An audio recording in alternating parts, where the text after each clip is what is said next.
This is the book of Revelation 11 and 11. It says, "And after 3 days and in half, the spirit of life from the Most High entered into them, and they stood upon their feet, and great fear fell upon them which saw them."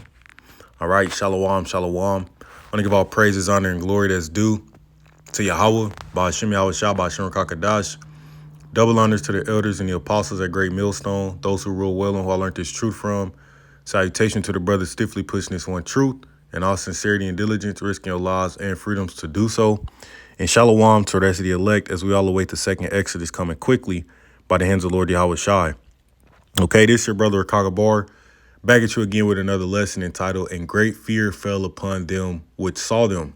Okay, great fear fell upon them which saw them, which goes into the awakening of the Israelites, man. Okay, the Israelites awakening puts fear on these heathen nations. All right, and I was inspired to do this lesson because I was reading up, in the book of Joshua, when you deal with the two spies. All right, Joshua sent out, all right, to pretty much scout the city, and they lodged with Rahab the harlot. All right, and pretty much, she did made an oath with him, dealt peaceably with him. Okay, so that way she could preserve her life, her family's life. But the point being is that, she understood that Yahawah Bashmiel Shah was fighting for the Israelites, man, and she was terrified. Okay, the people of the land of Canaan, okay, the Canaanites were terrified that we were coming to take over, and they knew Yahawah Bashmiel Shah was going to be fighting for us, man. Okay, and this is something the heathen always feared, okay, because also when you read in Numbers, the 24th chapter, okay, the king of Moab, I believe it was Balak. Okay, he had hired Balaam to curse Israel because he was fearing that we was going to take over, man. That we were going to overpower them and take over.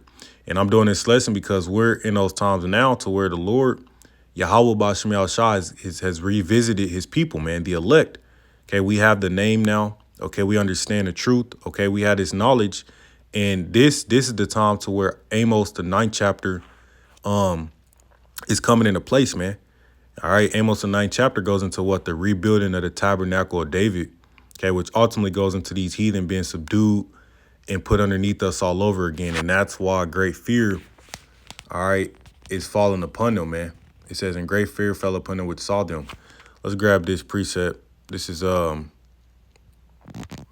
Joshua 2 and 9. Okay, and this, Rahab, the harlot, was speaking to the spies. It says, "And she said unto the men, I know that Yahawah had given you the land, and that your terror is fallen upon us, and that all the inhabitants of the land faint because of you." See, the heathen went because of Yahawah Ba'ashem Yahweh Shah, man. Because the Lord going before us puts fear and dread on these heathen. And this is the reason why, when it's the spirit of the Lord entered back into the Israelites over here in America, Babylon the Great, okay, in the late 60s, okay, which you had the One West School founded, okay, Elder Abba Bivens,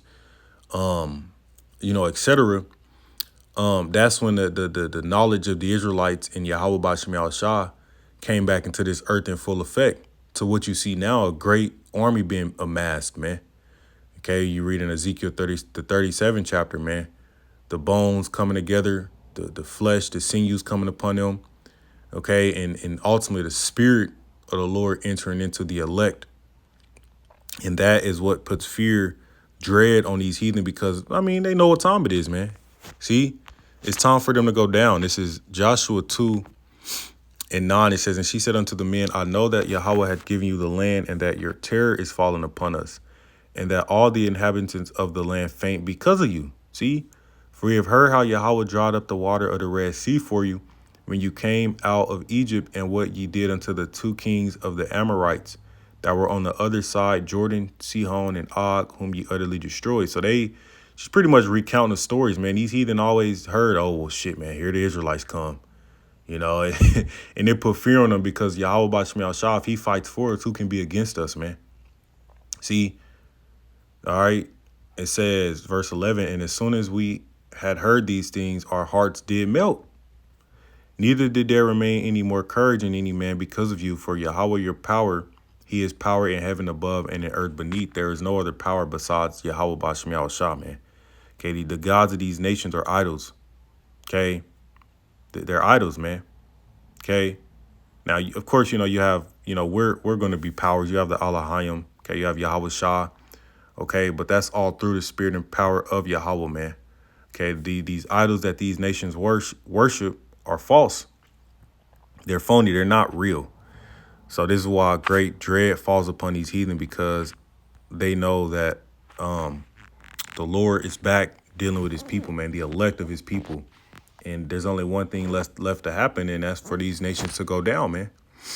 Okay, and for the Lord to establish his kingdom on earth. Okay, Revelation 11:11, and after 3 days and a half, the spirit of life from the Most High entered into them. All right. Okay. Like I said, that's the late 60s. It says, and they stood upon their feet. And this is the awakening you read in Ezekiel 37, man. This is why you got the brothers, we go out to the highways and hedges, dishing out lessons on the internet, reaching the four corners, because we're building that army, man. Through the spirit of Yahawah Bashmiel Shah, he's building his army, the elect. Okay. And Esau is terrified of this. It says, and great fear fell upon them which saw them. See, and we know why, because they know the Lord is about to fight for us. Verse 12, it says, and they heard a great voice from heaven saying unto them, come up hither. And they ascended up to heaven in a cloud, and their enemies beheld them. And that's the chariots, man, which is another thing Esau is terrified of, man. Okay, if you watch videos of them talking about 3-Eye Atlas, they're terrified. They don't know what it is. They don't know what's going on. And the videos of chariots just completely confounding Esau's technology is mind blowing to them, man. So this is the power that's fighting on our behalf, man. Yahawah Bashmiel Shah is leading, his people, man. He goes before us. Okay, he's going before the elect, man. All right, and these heathen, they can't do nothing with us, man. Anything the Lord, anything that plays out, the Lord sanctions, and he's ultimately set these devils up to be checkmated, to be countered. Okay, and that's why when this enemy comes in like a flood, we already know the Lord's gonna start lifting standards up, man. Okay, we know that. Hey, we know that it's gonna get real. And the Lord gonna show you that he's back with his people, man. The elect, he's back. All right, and then Esau fears this. He's wondering. He's scratching his head like, well, man, how did they get the names? Because scriptures say the name of the Lord is dreadful among the heathen. So the fact that we have the true names of Yahawah Bashmiel Shah, okay, Esau is fucking terrified. I mean, he's like, well, how did they get the names? I mean, I've did everything in my power to prevent them from knowing who they are. We gave them white Jesus. We beat the shit out of them. We broke a lot of them. You know what I'm saying? We gave them all these false religions. We give them fucking GMO foods. It's like Esau scratching his head is like, well, how in the hell, are these people prospering still, man? How are they awakening in such, large numbers, man? Because of the spirit of the Lord. Esau can only do so much, man. He can only do what the Lord allows, man. The spirit is back in the earth, and this is how we've been restored, man.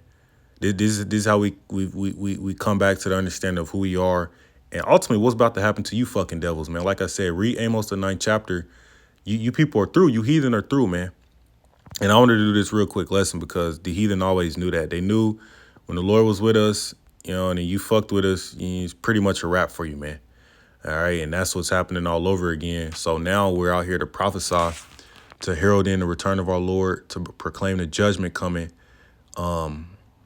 You know what I'm saying? The judgment and coming for the reward for being wicked and for being righteous. And, and then we're going to sit back and let the Lord work, man. Okay, and wait for him to lift us up and, come through on the promises and all those particular things. But yeah, man, this spells bad news for you heathen, and they know that. So I'm ending it off there. I'm gonna give all praises to Yahawah Bashmiel Shah, detail, blah, blah, blah, blah, shalom.